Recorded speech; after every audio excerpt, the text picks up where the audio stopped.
and welcome to another Lakehead International Live. Today on our Transition Tuesday, we're going to be doing an open Q&A about visas, study permit, immigration. And of course, we're joined by a special guest, Jennifer Hay, our International Immigration Advisor. For those of you who haven't joined us before on one of our Transition Tuesdays or any of our webinars, my name is Jordan. I am the International New and Social Media Officer. I help run social media. I help run some of the live events as well as the Global Ambassador Program. I do digital marketing, but I'll pass over to Jen to chat about her role at Lakehead as well. Thanks, Jordan, and welcome everybody to another Transition Tuesday. My name is Jennifer Hay, and I am the Immigration Advisor here at Lakehead University.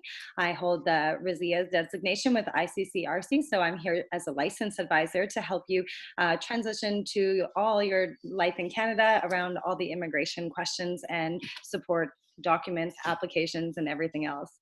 So thanks, Jordan. Awesome. Well, of course, we're excited to have you. I know that we're probably going to have plenty of questions today. Last week, we had an amazing session with our special guest from IRCC, Olivier, and I believe it ended up being over 120 questions that we answered. But I'm sure there's more questions or new questions people have, or maybe folks that weren't able to join us last week. So we'll dive into it. But before that, I'll note a couple things. So if we do encourage you to email today and connect directly with Jennifer or immigration in general, the email is listed on your screen right now, immigration.intl@lakeheadu.ca. If you do have general inquiries about Lakehead University, so for example, if you want to learn about a program, scholarships and awards, housing even, you can certainly email us at welcome@lakeheadu.ca. And that is our main international email. We'll be happy to answer any of your questions over there. If you are joining us over on Zoom today and you do have questions, you can use the Zoom Q&A function to submit those, and we'll be happy to answer them chronologically. If you're over on our Facebook live stream, you can certainly comment on that video too, and we have our behind-the-scene expert, Sylvia, helping us out answer questions today. And if you're watching this as a recording, you can absolutely still comment on those videos, and we'll be happy to get you an answer in a timely manner. Last but not least, before we dive into the questions, I see they're popping up already. I always like to remind our folks to follow us on our social media channels, stay connected with us, learn about some of the sneak peeks into Lakehead University life, but also, of course, about upcoming events and things that you might want to attend. Without further ado, though, I'll head over to the Q&A, check out some of the first couple questions, and I see that, Jen, you've marked them as something you'll answer, so I'll pass it over to you. Yes, thanks, Jordan. So we'll dive right into it, as the questions usually roll in quite quickly throughout our sessions here. So first question comes from Harman Beer, asking, has the immigration process started? So yes, IRCC has still been processing study permit and all temporary residency applications for Canada during the COVID-19 situation. So you should submit your application online to IRCC through the website as soon as you have received your letter of acceptance from Lakehead University. So once you've done that, you can go directly onto their site, open up an account, and you will start the questions to do so. We do understand there are biometric closures throughout the globe, including here in Canada. However, we are seeing now some application centers are opening in the United States, as well as some visa centers around the globe. So we are patiently waiting for ours to open here in Canada. And still, as we have said before, we recommend still submitting your application right away.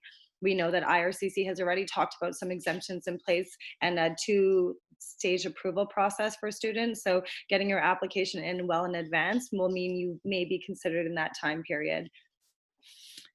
So the second question that we have come in came from Jong, asking about the postgraduate work permit. So I'm assuming you're finishing your master's and now you're going to accept into a PhD program in September. And this is a really good question. This actually comes up quite often. So there are a few things you need to know about the postgraduate work permit and then work experience for your permanent residency. So your postgraduate work permit will only be issued to you once in Canada, or once in your lifetime. So if you finish your degree program now and you apply for the postgraduate work permit, you may be issued a work permit for up to 3 years. If you decide to go to school in September, you will also apply for a study permit, and you would hold your postgraduate work permit along with your study permit. So once you graduate from the PhD program, you would not be able to apply for another postgraduate work permit. So students often consider this time, this 3-year or 1 to 3 year postgraduate work permit time, a good time to be gaining Canadian work experience. If you are holding the work permit while you study in the PhD program, you will be able to count that work experience towards your work experience for permanent residency. However, if you just hold the study permit, the time won't be counted. But I would recommend continuing your stay as a student and then applying for your postgraduate work permit once you finish the PhD program. As well as, you may be aware, the Ontario Provincial Nominee Program does have a stream for PhD graduates in Ontario where you don't need any work experience, and that stream is always open, so it's a great option for permanent residency if you take a PhD at Lakehead. So John, I know you know who I am, so feel free to reach out through email. I did send you an email back this morning, so we can connect if you have more questions after this. Awesome. Thank you so much, Jen. And I know that we've received a few more questions in the meantime that I've marked as something that we'll both answer as a tackled process here. The first one is, good morning. Could you please tell me more about financial requirements to apply for a study permit? When do we have to submit the bank statements and how much? Thanks. So for bank information, you should go to the IRCC website under the study permit application. When you're applying for a study permit, you need to show proof of finance that you have your full annual year of tuition, as well as $10,000 Canadian for living expenses. So it's not always shown through bank statements. If you have a bursary or a scholarship, or maybe you have a GA, which is a graduate assistant position that you would be accepting, some people are getting sponsored or funded, or as well as some people will make their tuition payment in advance, which is our #1 recommendation. It shows how serious you are about studying to Lakehead and your commitment to our school, and it does strengthen your application when applying for the study visa. So any of those documents can be used to show your proof of finance when applying for the study permit. And when you actually apply online, when it shows the proof of financial support, there's a little question mark there. You can actually click on that question mark and it will give you ample examples of documents that you can be providing there. Awesome. And also to clarify there, if you do end up submitting your tuition payment, or if you need assistance in that, we do have a dedicated international accounts officer. His name is Chris Gallinger, and he's always happy to work with our international students to help them make payments, but also if you need any sort of receipts to then provide proof of payment, he's happy to do that. So keep that in mind as you are taking into consideration some of those payment deadlines that are approaching soon in the next month or so.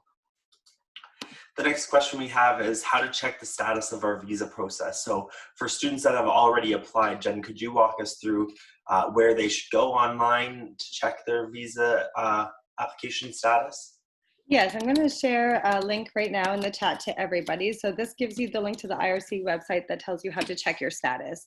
If you've applied online for your study visa, you should just check through your online account by logging in, and where it says check full application details, you will see there's a list of areas where it talks about medical, biometrics, and everything else, and it will tell you what stage your application is at, and likely it will say your application is in progress.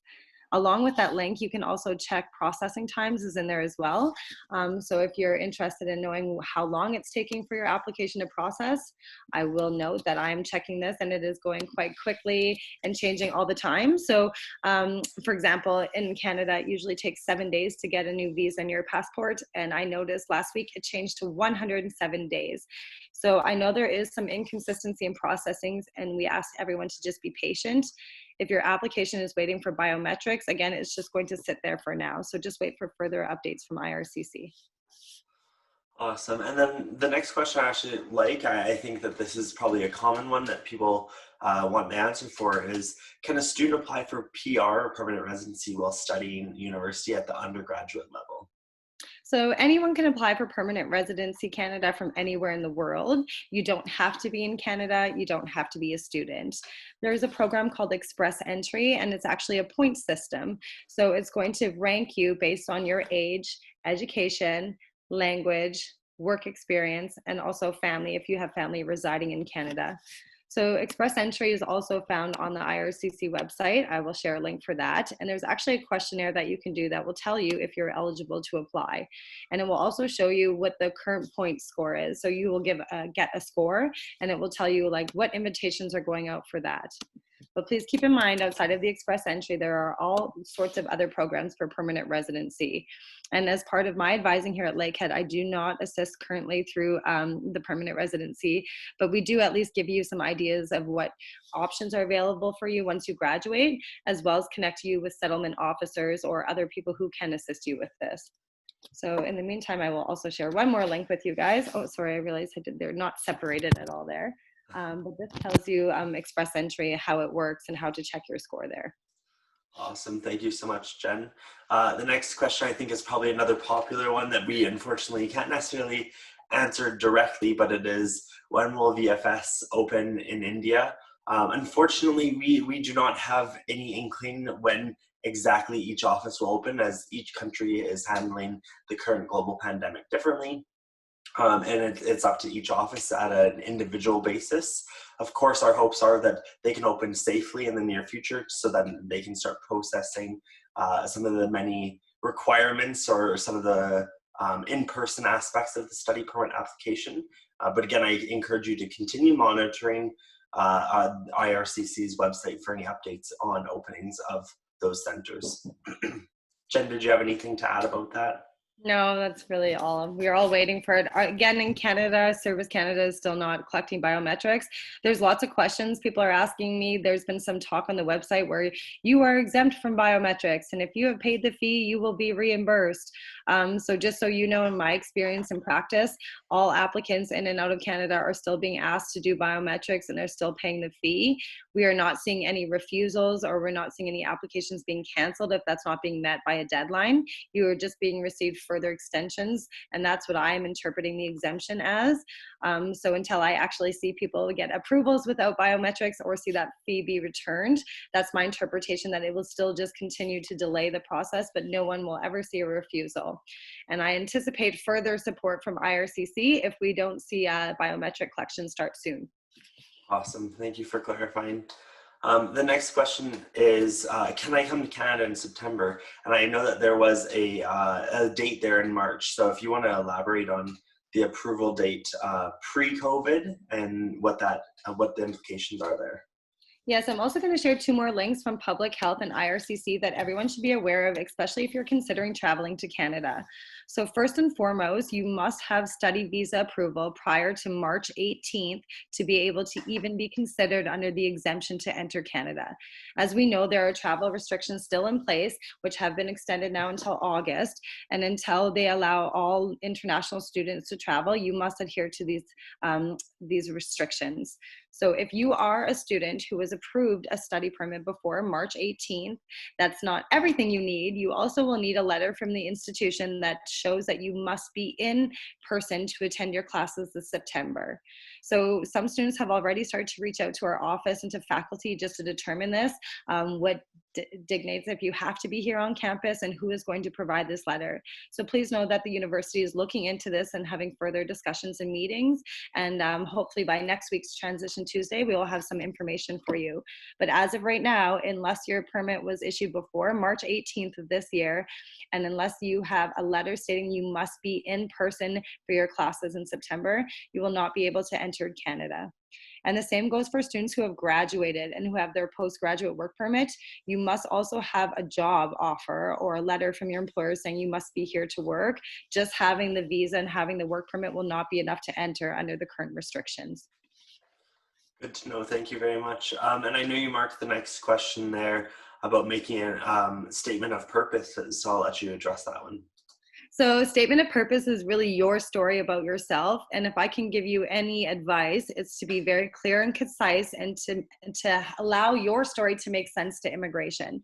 So sometimes people are saying, well, I'm kind of like in my late 30s or 40s, or I was working in the mill and now I want to be a nurse. So things like that may be flagged with immigration as inconsistent, or it may not make sense to them. So you need to explain what has happened in your past. Why are you coming to Lakehead and accepting this program? How will you support yourself and make sure that you are okay while you're here in Canada? And what is your future plan or benefit if you cannot stay in Canada? Will you return home? And what are your ties back to your home community? So those will be the 4 areas I would say to really focus on.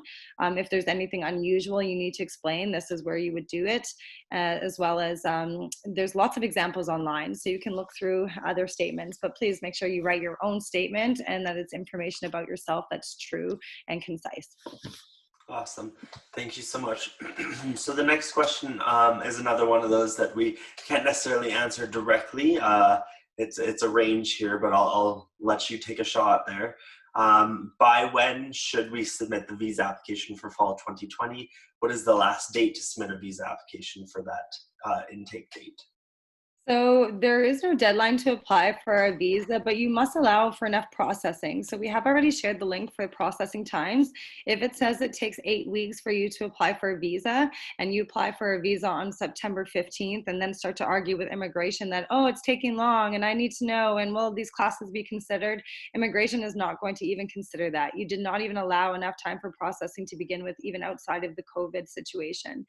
So you have to be mindful of these things. And starting your classes without study permit approval can be risky. As we know, you need that approval in order to count that time towards your postgraduate work permit.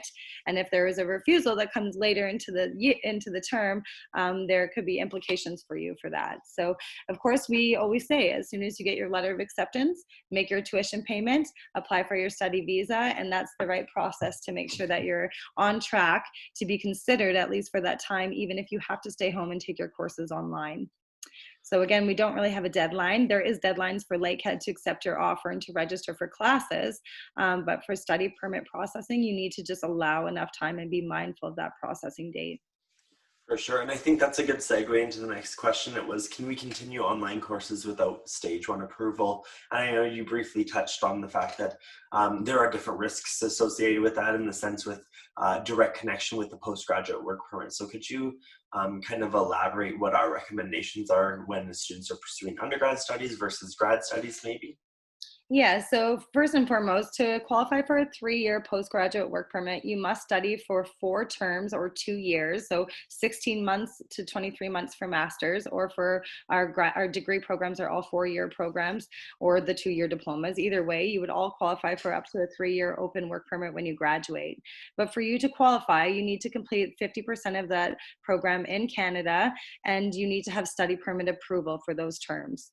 So for example, if you're coming for a 4-year degree program, that first semester is not really a big deal to you, as you will study for 3 more years or 3.5 more years, which gives you ample enough time still in Canada. You would still meet both those requirements, even if you didn't have a study permit until January 2021, knowing that there's still a risk of refusal.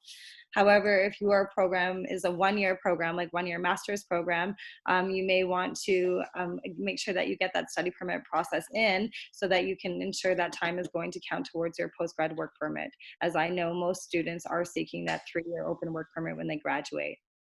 But going back to your actual question, can you continue online classes? Can you actually study? Yes. You can start your classes. You can study for up to 6 months without a study permit, so you'd still be fine. But until your study permit is approved, the time that you study won't be counted towards the work permit. And I hope that makes sense to you.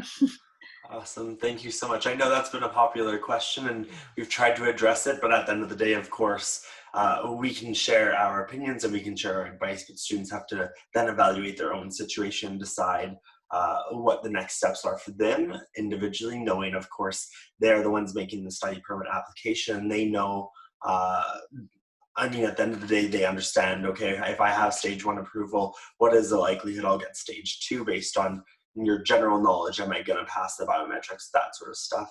So again, we encourage our students to take that into full consideration on an individual basis and use our advice as a guiding point.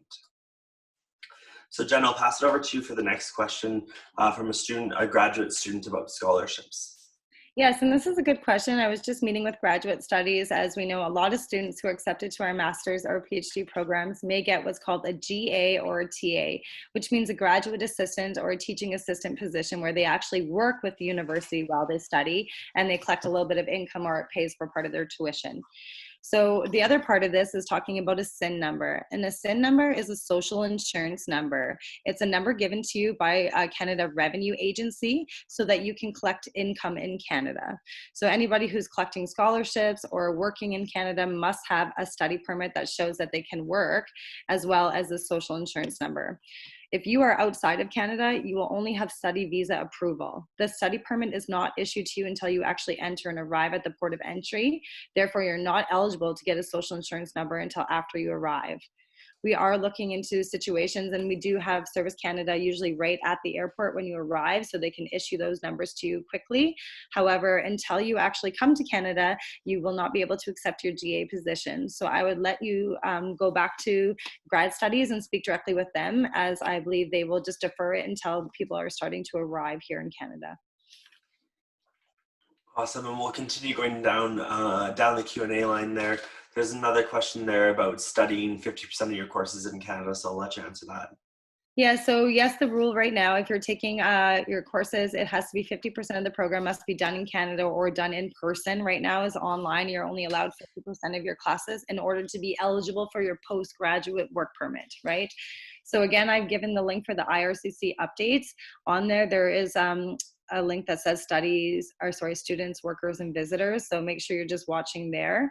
I anticipate if we see more classes go online, maybe even possibly into the January term, we would see further support from IRCC as we have in the past with situations like college strikes or things that have been outside of student control. But as of right now, the rule is 50%. So we don't tell students to defer their admission. It's going to be your decision what you decide to do for September, keeping in mind what I just said previously about the courses. So if you're in a 16-month master's program, but if you're going to take 6 terms of master's, so you're going to do 6 terms, the fall term wouldn't matter so much. You would still have 4 more terms that you would be completing in Canada, 4 or more, I should say. Awesome, and then there's another one there. Around how long will it take to complete both stages of the visa application? So as we know from last week, even having IRCC on with us, the new 1 and 2 stage approval is a very new hot topic. We can't really even get concise processing times for applications that we already know about here. So it's really hard to even determine the processing for both of these stages. To be honest, I haven't even seen what a stage 1 approval looks like yet. I just know that this is something that they're looking at. I know IRCC did some updates on their website last night. So I was looking through this morning to see, and I'm hoping to hear back from applicants to see what's happening in their online accounts now that some updates have been done. So I would again tell you to be patient along with us and just wait for them to give us more information about these stages. I think that this question probably ties into a broader overall topic where students think that or understand that if they might know the processing time, that they'll delay their application, which is something we would strongly not recommend, is not delaying that application. We think students should be applying for their study permits as soon as possible. In consideration, of course, we know, and as well as IRCC knows, that they're not able to complete biometrics or medical exams, and they're taking that into consideration, and they've already committed that they won't be refusing students based on not submitting that criteria. And now with this new positive outcome of the 2-stage approval process, we're hoping that the processing times will shorten in that sense, and students will be receiving those approvals quicker, which will then give them more confidence in starting their program online and still having it count towards their postgraduate work permit. And that's exactly it. Like we predicted this in our first Transition Tuesdays, that we would see further support from IRCC, and I only anticipate that further as the situation unfolds. But as I have been doing this for 10 years now with students, no matter what, we are now looking at the end of July. So regardless, COVID or not, if you are planning to study for September, IRCC would anticipate that you would have your application in definitely by August. Like you're allowing yourself, August is now giving 4 or 5 weeks till classes are starting. So regardless of COVID or not, you should be applying for your study permit at this point if you intend to study for September. For sure. And we have another question from a student who outlined full details of their background story and their current application. Their concern is that IRCC's processing times are a bit slow these days. And they asked, is it recommended to take online classes, or should I defer my term to January 2021 and wait for study permit to be approved? So Jennifer, I'm wondering, could you clarify what our recommendations are along the lines of students who maybe in this case would like to join us this fall, and what is the last date that we would recommend then if they don't receive approval, but approval is a key criteria based on postgraduate work permit? When should they be looking at then deferring their offer or dropping their classes for that semester? So this is, I like to call it the $1,000,000 question, and there's many factors to consider when you're making this decision. So first, you're accepted to a master's program. You need to know if your master's program, when is the deferral date or the last day that you can defer your admission, and when is the next intake? Is there an intake in January, or do you have to wait till the following fall to take that? As each program can be different at Lakehead, so you need to make sure you're connecting with admissions or with graduate studies to confirm those details. Second of all, it looks like from your second paragraph that you've applied through the SDS stream if you're using the GIC and so forth. So hopefully there's faster processing for you. And if you're not meeting that requirement for SDS, it will just go through the regular study visa application process. Again, if your application is in, immigration is looking at that 1 and 2 stage approval. What that looks like, I hope to get more information within the next week so that we can share it with you to see what that means. If you're approved in the first stage, can we just know that that time will still be considered? But lastly, you need to be mindful of important dates at Lakehead. So there are important dates for withdrawing from classes or for requesting refunds and certain things like that. So say your visa processing is still going on after the first 10 days of classes, which is usually when you can make any changes to your studies, your term. There could be implications where you could not get a refund if you try to withdraw from those classes after the first 10 days of the term. So I just want you to be mindful of all of these things. So when your program is being offered, where you are with your study visa approval and how long you have applied for and waiting for, and of those important dates for you, which you can find right on our website. Awesome. And I know that you've marked a couple questions, so I'll let you go down the list there, and then we'll jump back into it. Okay, so there's another question about the letter of acceptance. So this is a good question that comes up about conditional approval. So sometimes you apply to Lakehead and you will receive a conditional letter of acceptance based on completing your final semester in high school, or maybe you need to do a language assessment, or whatever document it may require. Maybe you need to have 1 grade in certain thing. So, or we're waiting for your final documents to come into Lakehead as well. So normally we would say wait for your actual unconditional letter of acceptance, as that is a stronger application for your study visa. But right now, due to processing times and with IRCC's support, you can submit an incomplete application. So I would say apply right now with your conditional letter of acceptance, and in your statement of purpose you would clearly state that you have a conditional letter of acceptance. As soon as the conditions are met and the new letter is issued, you will update your file. And the way you can update your file at any point in time while it's in progress is by sending a web form. This is through the IRCC website, and you will give your application details, and it will allow you to upload up to 4 documents of 4 MB. So you would just say, okay, this is now my unconditional offer, please update my application. And we know IRCC is going to take around 4 to 6 to 8 weeks to be processing this. So likely you're going to meet your conditions before they've even checked your application. And we do this all the time. And now IRCC has been very clear that they're accepting this right now.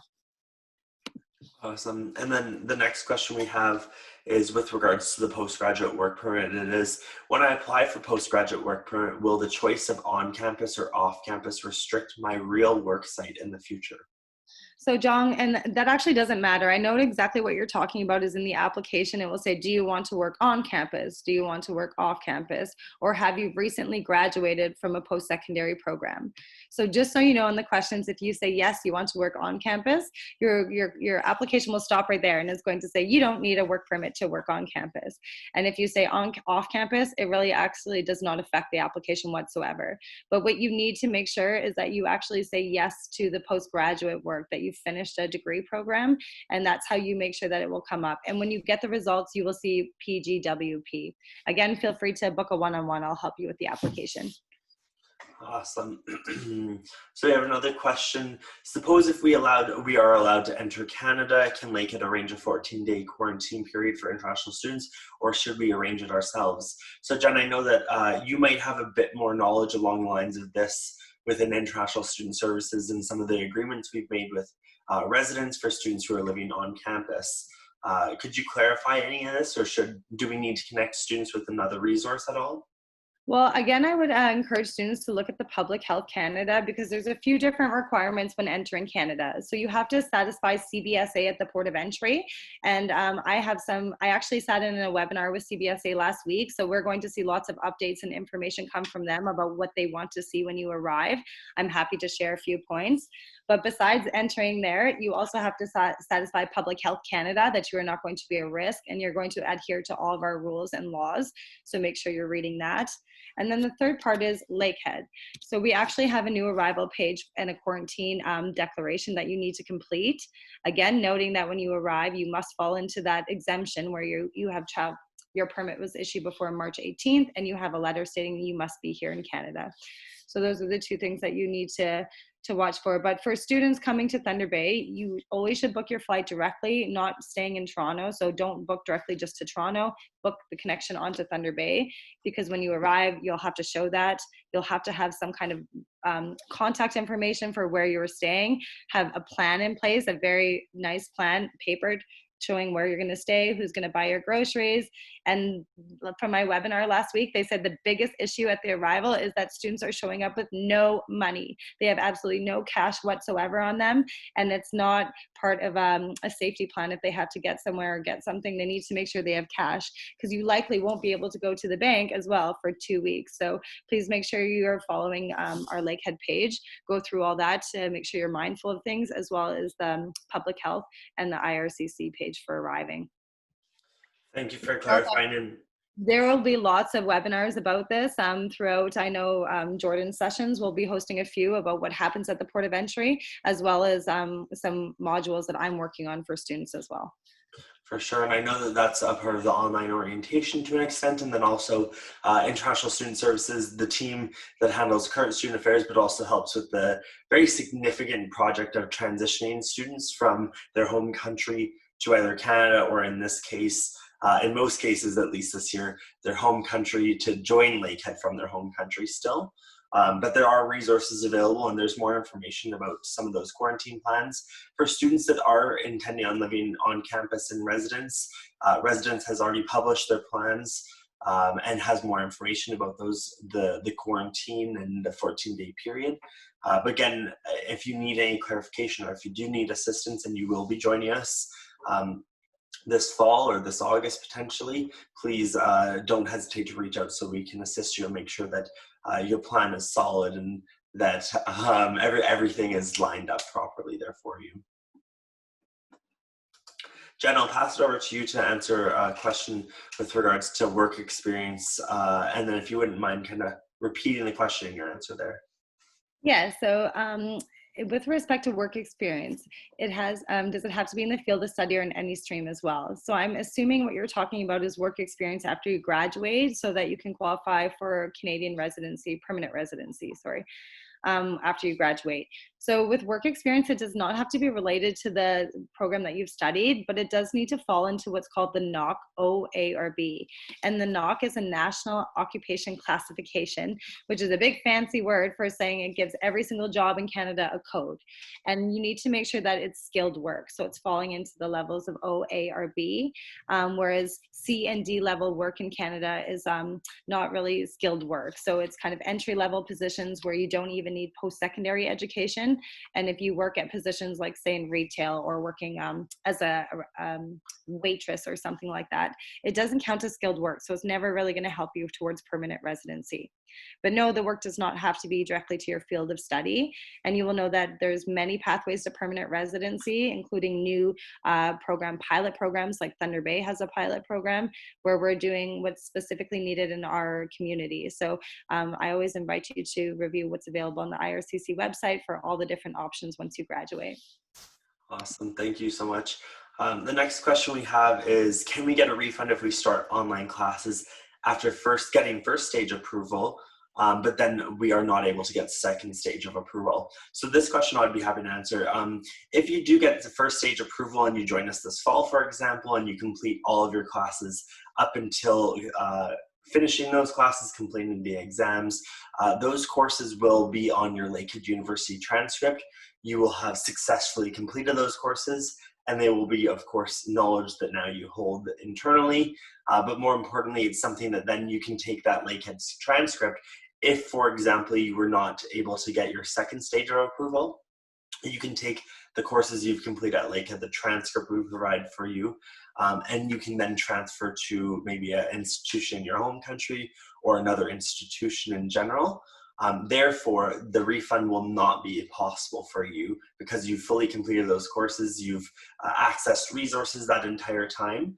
If you do start those courses and you receive refusal on stage 2, and you are still within the deadlines of some of the refund policies or some of the drop dates, then certainly you might be eligible for a refund.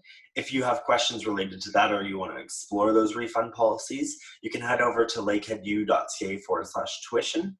There's more information on there as well. We have our dedicated accounts officer, Chris Gallinger, and he's dedicated to international students. So he'd be happy to answer some of those questions. But to clarify and go back one more time to the original question, if you do complete the full courses online and you finish and wrap them up and then you receive refusal on stage 2, you will not be refunded for those courses. The next question is first semester going to be online for international students? And the simple answer there is, and it's not just for international students, all Lakehead University students, even if students are born and raised in Thunder Bay, courses will most likely be online or in an alternative delivery method. There are very limited opportunities for students to be on campus this fall, and currently even right now, if they're doing critical research projects, for example.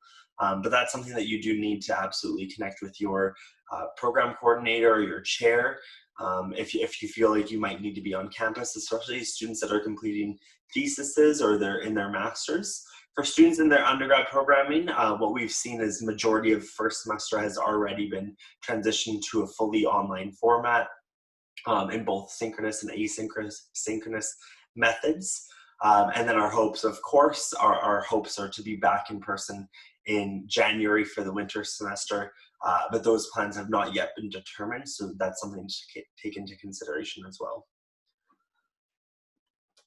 And we have another question with regards to bringing a dependent with you when you study in Canada. So the question is, does every dependent children with school age, so kindergarten to secondary school, need to apply for a study permit in their home country along with their parents' study permit process to go and study in Canada? So in this case, if you are pursuing a undergraduate or graduate degree at Lakehead University and you have a dependent, your question, or for any of our viewers, you're curious to know, do you need to get a study permit for your child or your dependent in order for them to join us at one of our school systems here in Canada? I'll let Jen answer that. I know it's a bit of a loaded question there. And it's a very good question, and more I'm seeing families come together, and Canada loves to see families, so we do support your dependents and spouse coming to Canada with you. So if you're accepted to Lakehead, you can either include your children and spouse within your application, or after you're approved your study visa, they could apply separately. Either one is fine. So your spouse would be eligible to either study, visit, or work while you're here. And then for the children, it depends on age is what I would recommend. So for children who are studying or for 4 years old or younger, or even up to 6 or younger, I would say you could apply just for the visitor visa. Children don't start school until age 4 here, and primary school, it's not required for them to have a study visa or study permit. The study permit is actually not required until they hit secondary school, which is high school, which would mean grade 9 to 12. So, and this would mean ages around, I guess, 13, 14 years old and older. So below that, they could be on a visitor visa and be able to extend it. So you don't have to apply for the study permits before you come. You could have the family all enter as visitors, and they're able to change their status once they're here. And I actually do this all the time for families who come. So please let me know if your family comes, or if you need to extend your stay as well as theirs while you're here, or make any changes. That's what I'm here to help with. Awesome. Thank you so much, Jen. So the next question is, will any students be able to travel to Canada at the end of the year? So that's a great question. Unfortunately, I can't answer it. I don't think anyone can necessarily answer it right now. Canada as a country is taking the global pandemic quite seriously right now, and we have significant travel restrictions with regards to students joining us, but also just travelers in general crossing our borders.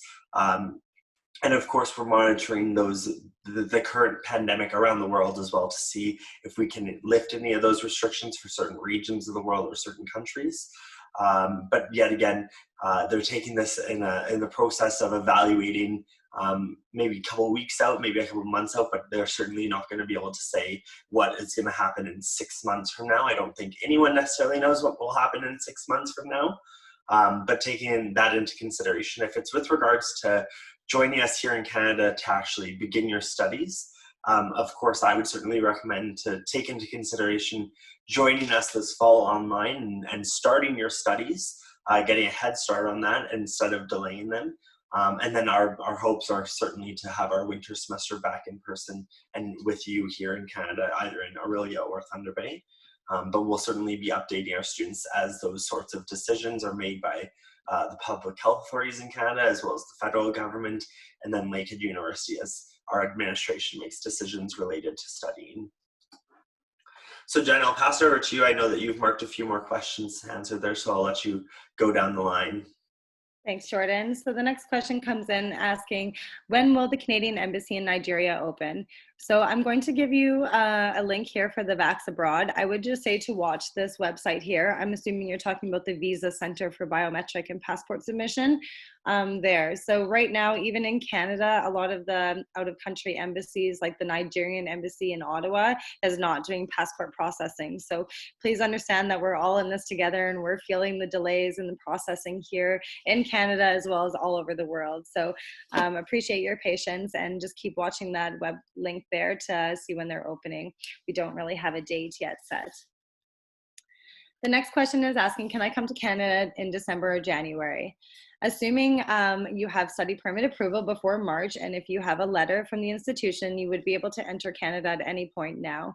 However, if your permit is processed after that date and you don't have a letter, your courses are actually all online this fall, you would not be permitted under the current travel restrictions.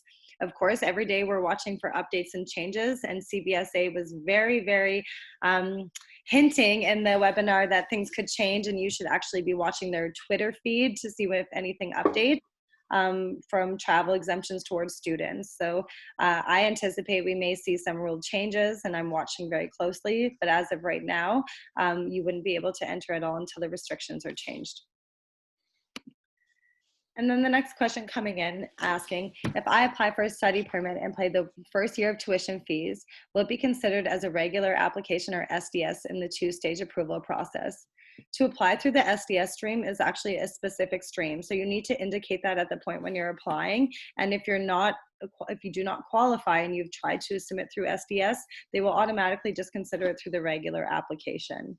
Again, for the first and second stage approval, we don't really have any processing times. I would anticipate if it says 6 weeks as the full processing time, we would see, of course, both those stages be done within there, but we don't really have any idea right now of how long that first stage approval will come.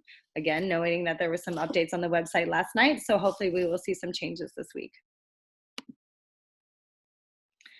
So the next question coming in is obviously from a current student who has recently extended the study permit and now the SIN will expire.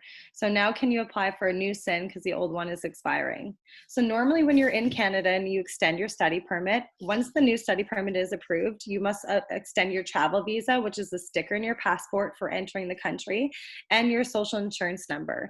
And for the social insurance number, you would normally just take the new permit and passport and go to Service Canada and they would extend it. However, as we know, Service Canada remains closed at this time and is not taking any appointments for biometrics or SIN. So you can actually do this step online through the CRA website. Let me see if I can find the link for you right now for SIN extension. And you would just do this online. It's going to take a little bit longer, so probably about a month before you get that actual new page that comes to you. But please just note that you should start it right away. And you can continue to work while you're waiting for it to be processed as long as your new permit says that you can work. And that was a big chunk for me, trying to go through them quickly, as we know we still have lots of questions coming in. For sure, and that's a good note. So we do have about 10 minutes left on today's webinar. We have over 15 questions still to get through. It looks like we're at 17 right now. So I don't know that we'll necessarily be able to get through all of them. But Jen, I'll let you kind of do maybe a fire round of answering questions. I know you're pretty good at that. You talk quite fast. It's a running joke we might have. But I'll pass it over to you again. Yes, and sorry, anyone, if you don't understand my quick talking, please feel free to reach out with more questions or email me directly. You can have a one-on-one appointment, which maybe feel a lot less stressful. I do a lot of drop-in advising, so anyone who's been in the center when we're open will see, sometimes I will see a lot of students in a very short period, as I know there's always lots of questions. So I appreciate you guys allowing me to get through it quickly. So I know I've marked a few already here, so I'll go through those first. So does a US citizen need a visa for studying in Canada? This is a good question. So just so you know, there's two separate things. One is a study permit and one is a travel visa. A travel visa is a sticker that's inside your passport that allows you to enter. And no matter if you're coming to study, work, or visit, you would have a travel visa. The other part is the study permit, which allows you to actually be in the country and studying, and also has other requirements or eligibility for working and so forth. So as a US citizen, you actually don't need a visa for entering Canada. You have what's called as an ETA, an electronic travel authorization.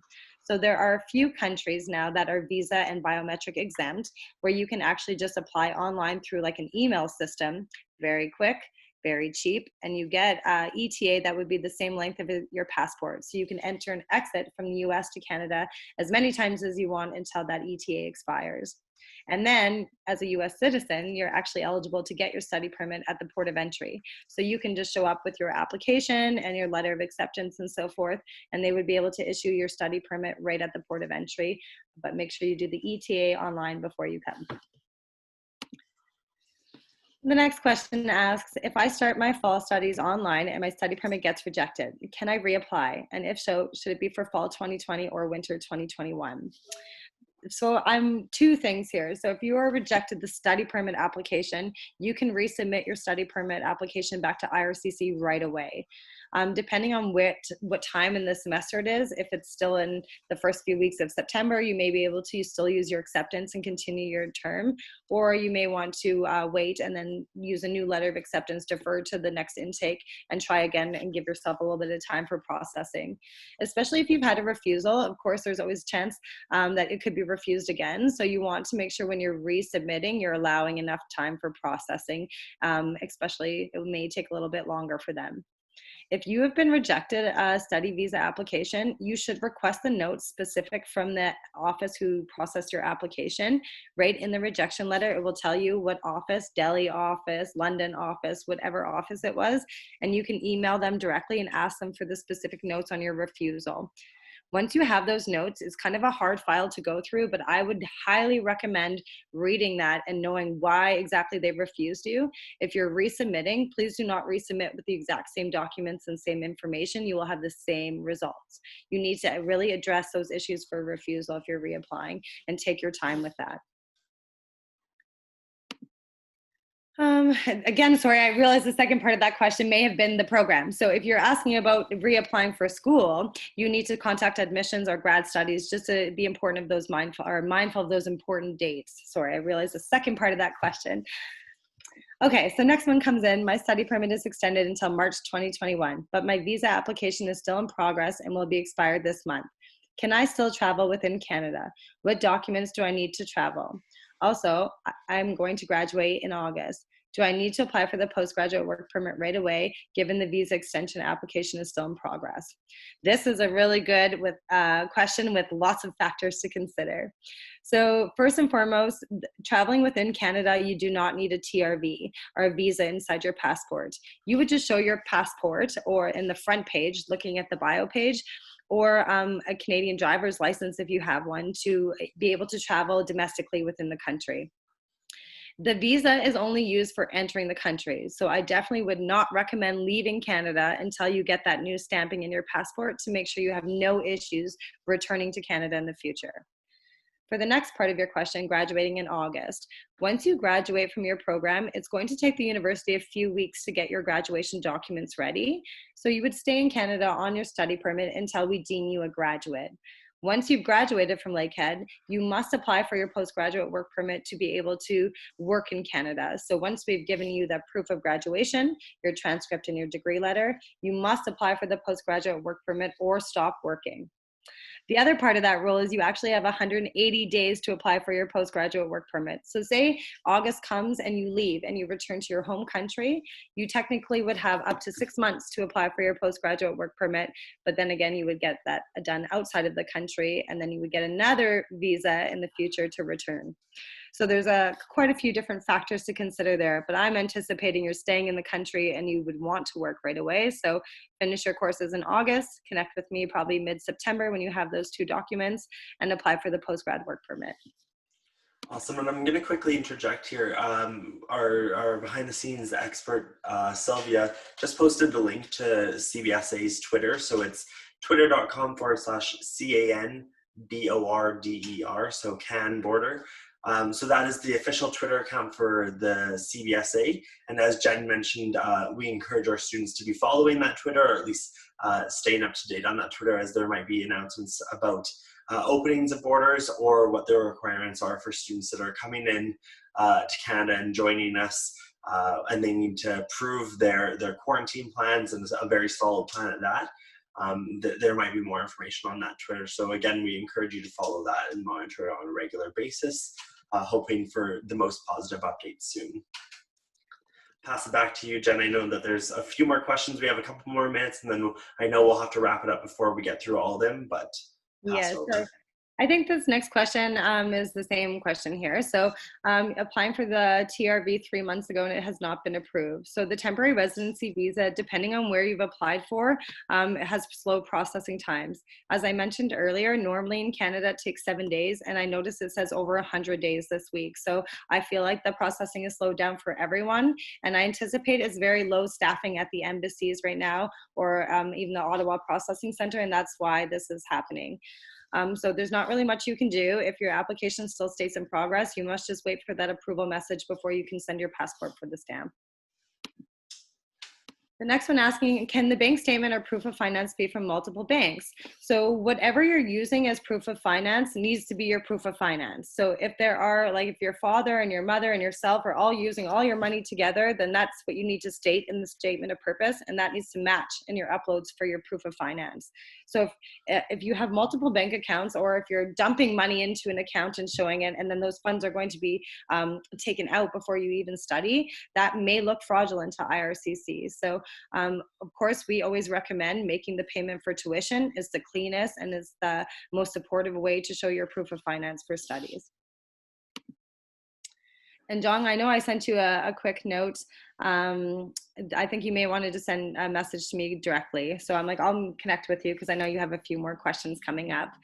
I don't know this part, so I'm just going to miss that one, sorry. So looking on, I'll see what else we have here. So applying for a study permit along with the spouse is a delay in processing. So no, if you're applying for a study permit, if you add other people to your application, it's still going to go under the processing time for study permit. So there should be no delays if you're adding applicants. So could you please explain that if you have the visa approval before March, can you travel to Canada and why? So again, I'd like you to please go to the CBSA and the IRCC links that I've shared, as this information is changing all the time. So to be very clear, unless you've had study visa approval before March 18th, you cannot even be considered under the exemption. Right now, there is travel restrictions for any visitors to Canada. So even dependents or postgraduate work permit holders, like visitor visas or workers who don't have a job, can't enter Canada, even if their family is here right now. There's a lot of different implications under the current restrictions. Again, we know that this may change, but not only do you need that approval before March 18th, you would need a letter from Lakehead stating that you must physically be on campus in the fall in order to be eligible to enter the country. And people who try to enter Canada without these items may be turned away at the port of entry and eventually sent back to their home country. So please make sure that you're reading the restrictions. You have a really solid plan in place.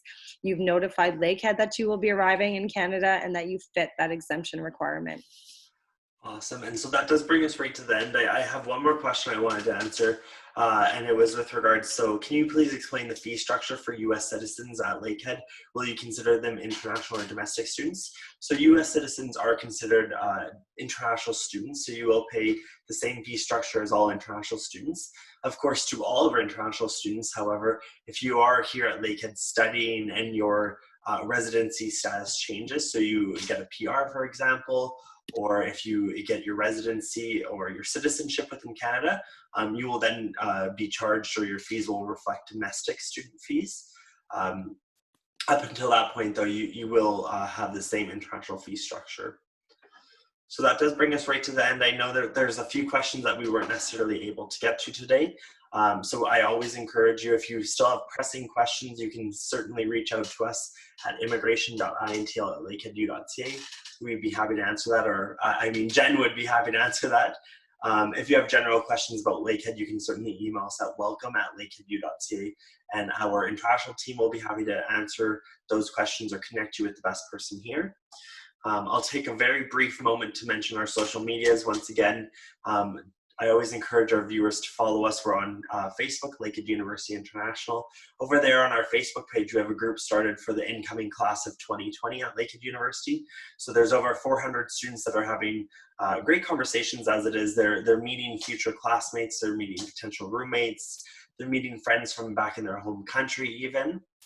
And once again, I'll reiterate, some of the best conversations I've seen are happening. So students are making friendships already before they join Lakehead, and that helps build your network, of course, as you have a friend coming into the university.